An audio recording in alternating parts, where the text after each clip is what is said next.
Hi, this is Vicky Payne. I'm Veterinary Advisor for Breakthrough and Oscars, and today I'm going to be talking about dogs who are afraid of people. So we expect dogs to be friendly and happy and outgoing and love people, and for the most part they do. But there are some reasons why a dog might not be that keen on people. So if we're looking at a younger dog, a dog that's always been afraid of people since puppyhood, it can be an inherited trait, it can be genetic. So we know from experiments, from breeding programs, that if a puppy comes from fearful parents, they are more likely to be fearful themselves. Then there's how a puppy is raised. So if puppies are not exposed to a great number of things in a safe and happy way when they're young puppies before they leave for their new homes, then again they're more likely to be fearful of those things later on in life. And different breeds can have different susceptibilities to this sort of fearfulness. So some of the breeds, like German Shepherds, they can start to show fear quite early on, so from maybe 6 or 7 weeks, and need a really good program with their breeders to ensure they don't become fearful of people. Ideally, they need to have met people before they leave their nest, so children, men, old people. And I do recommend, if you can't provide your puppies with that, to get people to dress up, and that can be quite fun to do. Other breeds like Labradors, the puppy fear stage doesn't come until much later. So if a Labrador puppy has missed out on some of that training with their breeder, you've still got loads of time to get them used to people, maybe up to 16 or 20 weeks. And that probably explains why we think of some breeds. So we think of maybe German Shepherds as being a bit more aloof, not as friendly to everybody, and we think of Labradors as being super friendly dogs. Some dogs may have started out friendly and had bad experiences, and they can be people being deliberately horrible to a dog, or it can be just things that have happened. So a dog might have had bad experiences of veterinary surgery because they were in pain. The vet's trying to help them, the nurses are trying to help them, but the dog doesn't realise that and just finds the whole situation very scary, so then may become afraid of the vet or the vet nurse rather than people in general. It can also just be because they haven't had good experiences of individual people. Something that is worth mentioning is if the dog that has previously been friendly suddenly becomes unfriendly, doesn't want people to stroke them or touch them, then I would definitely think about pain. I'm always thinking, as a vet, I'm always thinking about pain when dogs' behaviour changes. So if a dog suddenly doesn't want touching around the head, the ears, stroking, maybe you touch a part on the body and they kind of move away, and then I'm definitely thinking there's a reason that this dog is saying they don't want to be touched or they don't want to interact with people. So it can be a permanent thing or a more long-term thing, or it can be something more short-term and an indication that there's a problem. So signs that a dog isn't happy around people. I think we would all spot the obvious things. So if you approach a dog, you go to a friend's house, you see a dog out on a walk, or you're walking your dog and they encounter a person and they start growling, snarling, trying to get away, cowering, trembling, they're all really, really obvious signs that the dog is uncomfortable and is saying, get me out of here. Often these signs will be more obvious if a dog is on a lead, because they can't express themselves as fully as if they were off the lead. They don't have as many choices that they can make. We can also see some really confusing things. So jumping up at people could be a sign that they're not comfortable. So you think, oh, they're jumping all over people, they're super friendly. It can actually just be that they're a little bit confused, frustrated. They don't really know what to do in this situation. So some of the signs that you'll see with a dog that is scared of people will look a bit confusing to you. There can also be much more subtle signs, and as a dog owner I think this is where you really need to know your dog and watch out for these early signs, so that your dog doesn't feel that they have to go into growling and barking and those more outwardly aggressive looking signs. So you might see the dog turning their head away, not wanting to make eye contact with people. Lip licking they can just be licking because they've eaten a treat, you know, they're getting some water off their faces, but the stressed lip licking is slightly different to that, and you'll often see that in slightly stressed dogs. You may get excessive drooling, that's quite often a sign of stress in dogs. Hair loss or scurf, you know, so you might see dandruff start to appear on the dog's coat, and they're all signs that your dog is not super comfortable with the situation. Your dog may also have what I call personal tics. So one of my dogs, if we're at training and he's not particularly comfortable with the situation, it's a bit new and stressful for him, he will suddenly get a really itchy neck and he'll suddenly need to pee a lot, you know, little wheeze very frequently, and he doesn't do it in places where he's familiar. So they are signs to me that he's slightly less comfortable and that I need to give him some more support in those situations. His issues aren't with people, but they're just things that I've noticed with him that other people might think were completely normal for him. If you want to know more about signs of stress in dogs, we've got a separate blog on that, which you can find on the website. So having identified that your dog might have some fear issues around people, you may then want to try and narrow it down to whether it is specific individuals or types of people. If your dog is completely happy around the vast majority of women, then you're not going to achieve very much by working with them around women. You need to, at some point, push them out of their comfort zone and look for people who they are not comfortable with. So, is it all people? Is it strangers, or is it people they're familiar with that they've become afraid of? And in that situation, then I'd definitely be thinking, what has changed here? Is there pain or something like that? Men is quite a common one, and it's not because men are inherently terrifying, but men are bigger generally than women, often louder. And if a dog has been raised in a mainly female household, has mostly seen women, and then suddenly sees a man, that can be quite disturbing for them. It's different. It's something that they're not used to. Men might have beards obscuring their faces and making it more difficult to see whether the dog is smiling, big bushy eyebrows. There's a lot of stuff that can be going on that makes men a little bit more frightening to dogs than women are. It could be very specific things. So it could be also related to the situation. So maybe a dog's fine with me if I meet them out on a walk, not so fine with me if I meet them in the vet clinic. It could be things like workmen in high vis, so they may have had a frightening experience. Often that will be not because a workman in high vis has done anything bad, but because there were loud noises that the dog didn't like that they then associate with people in high vis. My dogs are completely opposite. I've been lucky, maybe is not the word. My bin men are all in high vis and they love the dogs and they will always feed them treats when they're puppies. And so my dogs see people in high vis and like, oh my God, it's a treat dispenser. So my dogs have a different opinion, but anything that makes somebody stand out, that makes them different to what the dog is used to, and they either have a negative association with or they just don't have a positive association with, can be frightening for them. Hats, that can be something. So again, when you've got young dogs, when you've got a new dog, dress up in hats. Halloween masks, mine have to get used to me dressing up for Halloween and bonfire, and they are a little bit taken aback by that, but they get used to it. I think probably the biggest concern for dog owners is if their dog seems to be afraid of children, and we'll cover that a little bit later on. Children are a specific category and need dealing with slightly differently to adults. So how do we deal with this? We're back to counter conditioning and desensitisation mostly, and do be aware there is a full vlog on counter conditioning and desensitisation if you look through the website. The first thing that I always do with dogs, with anything that they're afraid of, is to protect them from it. So I would try and take a dog that was afraid of people. I'm not going to take them outside the school gates or outside Tesco's or try and flood them into being okay with people. Instead, I'm going to take them on walks when they're less likely to meet people. Not quite midnight dog walkers, but that may be the case, maybe what you need to do with some dogs. But I choose quieter times of day. I wouldn't choose school drop-off time. I'm going to take lots of treats with me, really high value treats that the dog will like. Certainly if you're using Breakthrough, then use your training treats for this. They're nice, meaty, tasty treats. Otherwise, whatever your dog really likes. You might also take some toys with you. I especially like tug toys for this sort of thing because you can occupy the dog's mouth. They're looking and tugging on the toy and you can move them out of the way. So what I'd be doing is trying to avoid people initially so that my dog doesn't have to react to them. So this might mean that I see people coming across the road, that I just nip up into somebody's driveway or hide behind a hedge a little bit while creating a positive interaction with my dog, so giving them some treats or playing with a toy with them.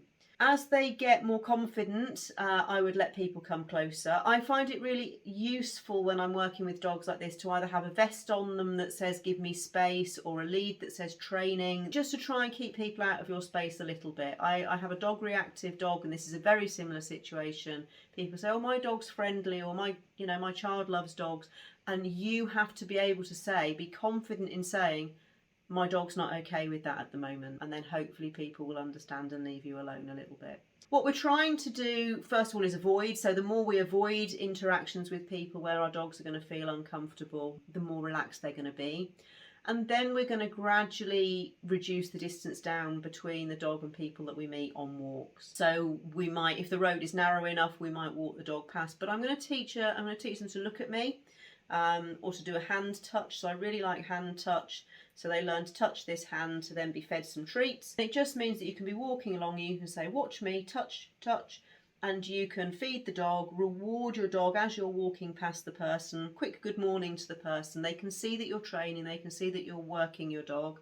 And that tends to, again, they don't plunge in with touching quite so much in those situations. What we're building up to is the dog being aware of people, but not being terrified of them, and getting something really good happening when people are close by. So you should soon start to see your dog going, oh, there's a person down there. Does that mean we're going to get to play with the toy, or does that mean we're going to get to do some treats? You might then build up to talking to somebody in closer proximity. So you might set this up with people that you know. You might talk to local people and say, look, next time I see you, can we stop and have a quick chat, but can you just ignore the dog? So it's really important that they're not eyeballing the dog, that they're not trying to interact, and that your dog can be like, okay, they're not going to come into my personal space, they're not going to upset me. So ideal for this is scatter feeding. So these are just some really small treats that I've got, or break your train up treats into really small pieces and scatter them. Ideally, if there's a little bit of grass verge there, fantastic. Scatter that on the ground, let your dog be sniffling at those. He's having a lovely time eating food. There's a person in close proximity, and we're starting to change how the dog feels about people being near them. So there's going to be some situations where people actually need to be able to need or want to get closer to your dog. It's not always going to be just avoiding people on the street. There's two parts to this. So one is training the people. So for some reason we all want to come in and pat dogs on the head, but most dogs don't like that very much. Secret is incredibly tolerant, and I'm feeding her some sweeties. So the first thing to do is when people want to greet a slightly afraid dog, is that we teach them safer ways to do it. So I would definitely be keeping hold of my dog with some sweets, trying to keep her in focus here. But I'd say, oh yeah, you can stroke Secret, but why don't you give her a rub under the chest, because she really likes a rub under the chest. That's a lot less threatening for dogs than looming and coming in over their head. It might be more appropriate for people to sit down. So I'm sitting down here and Secret has decided to join me on the sofa. And that might be a more appropriate way than looming over a dog. Because, I mean, even Secret's a spaniel, but she's quite small. If you imagine being something like a Jack Russell with a big 6 foot tall man, that could be quite scary. Obviously, as long as your dog doesn't have any issues guarding the sofa, but sitting down can be quite a good way to greet the dog. Although I'm using some treats to make friends with Secret here, it's really important that you don't force a dog into interacting by using treats. So what a lot of people will do to a strange dog is stick out their hand.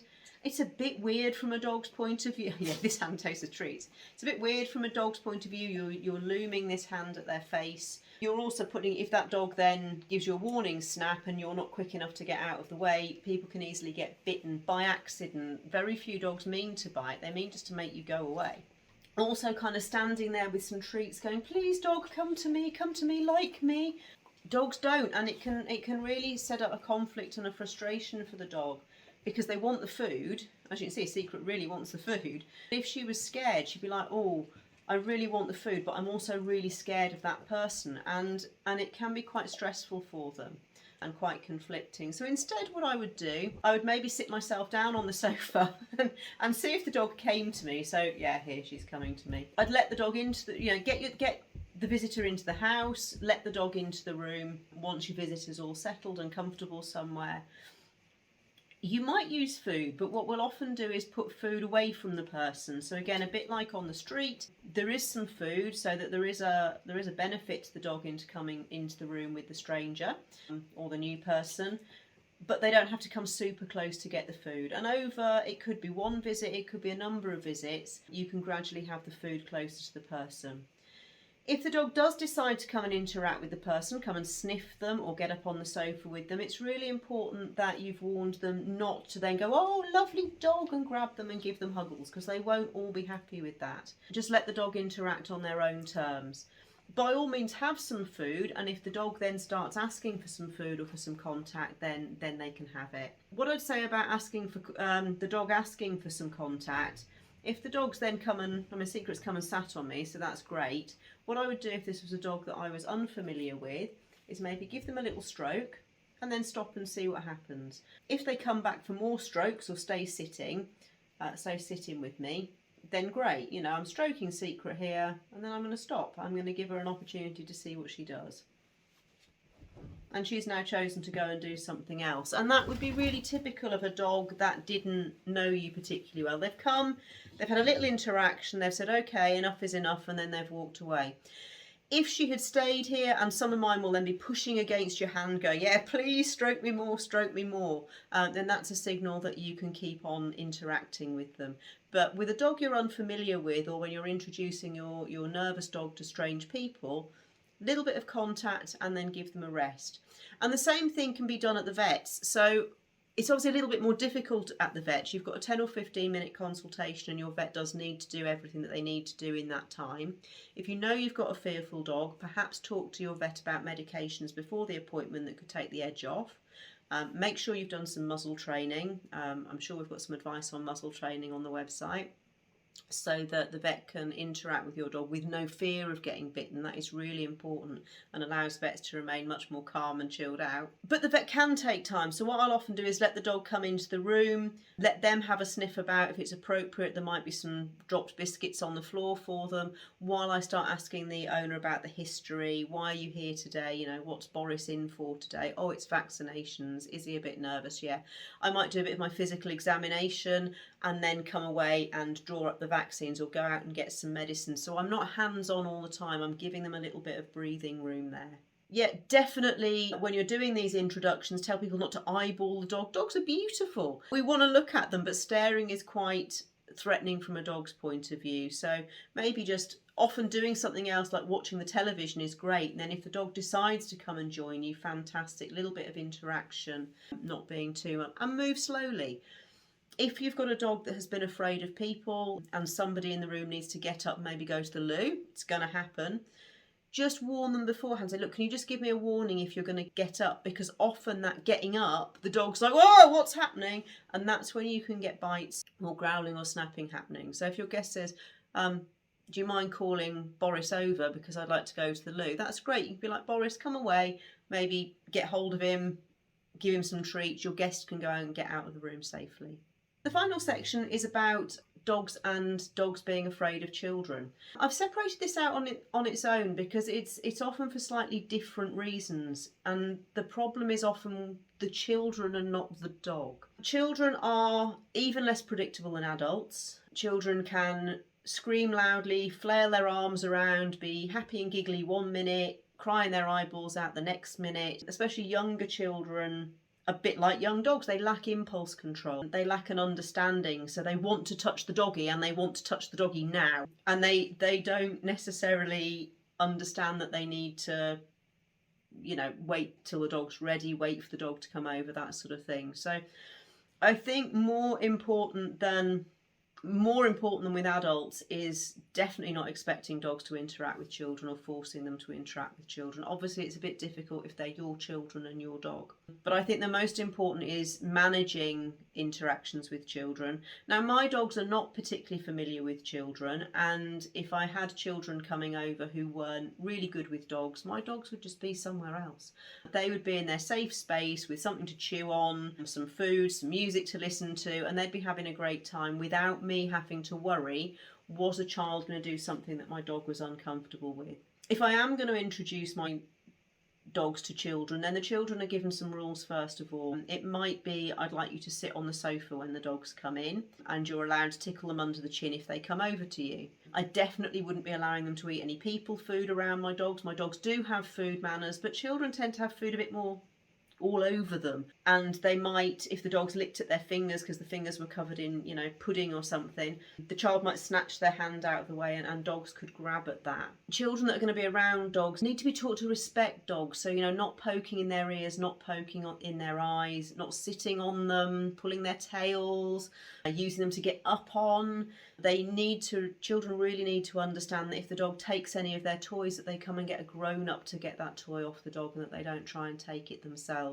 So the situation with children is obviously a lot more risky because children are smaller. Children are more likely to do things that a dog doesn't like, even a well-trained, well-socialised dog. And children just don't have the understanding and control over their actions all the time. So I think with children, it's more important to train the children than it is to train the dog. But everything else still applies. You can get your dog used to children by doing fun activities, feeding them, playing with them near children. So if you could even, go down the park, but stay near the children's playground, but never in it. That's not appropriate at all. But have a game with your dog on the lead, in sight and sound of children running around, but at a distance where the dog isn't going to get scared by that, and then gradually move closer until you can walk past the children's playground, doing some heel work, sniffing for some treats in an area where there are kids without your dog getting upset about it. If you liked this, make sure you follow us on social media. We've got Facebook, we've got Instagram, probably some others as well. There's also a really good help section on the Breakthrough website where you get lots of more information on training and behaviour with your dogs.